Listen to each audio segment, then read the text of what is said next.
Check Howie and Siena Heights flexing their muscles today against Lawrence Tech. First quarter, Saints up 3-zip at the 2. Caleb Jefferson carries it in.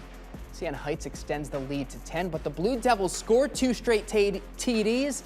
After Saints field goal, home team down 1, they go for the onside kick, get the good bounce, and Howie recovers it. Saints back in business. Next play, it's a reverse. Jamin Benson flips it to Eric Williams. You love to see this. The quarterback, Ryan Miner, looking for someone to block. Michael Guyton blocks downfield too. Williams, 36-yard run. Saints back in front. They add 2 more in the second half. Williams, 7 catches, 176 yards, a TD catch, and a TD run in the win. 34-14 the final. Saints 4-3 defense setting the tone with goal line stands. Well, all week and literally since I've been here for 6 years, we've always had a saying, heels on the goal line. We don't let anyone pass the goal line. That is our standard. That's what we love to do. Our standard as a team is All-American. So, we come out here expecting to never let anyone pass the end zone. We'll pass things out to Greg Frankie and Mike Jewell.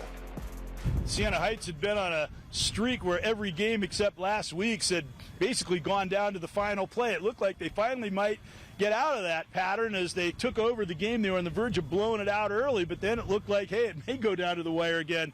But their dominant performance in the second half by both their offense and their defensive units allowed them to finally coast home and win.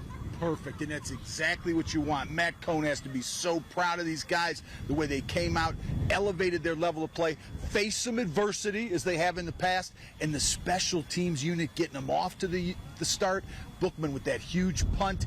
Everyone contributes to a big, crushing victory. Get ready for the end of the season. 2 short kickoffs they run under and basically take possession as onside kicks made a huge difference. In the second half, Vince Walker, he was just totally dominant on the offensive line. The whole defense played great. Ryan Miner came on back to play quarterback after he had not been the starter in the last few weeks. Played an outstanding game. It was just a tremendous, we talked about the special teams, one of the better all-around efforts that you're going to see.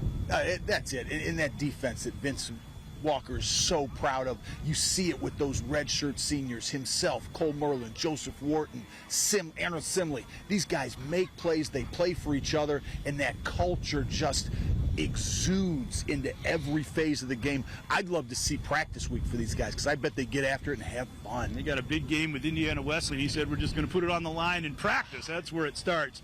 Great school. I'll tell you what, a lot of Toledo area football players maybe want to look at this institution, Siena Heights University. A big win today over Lawrence Tech.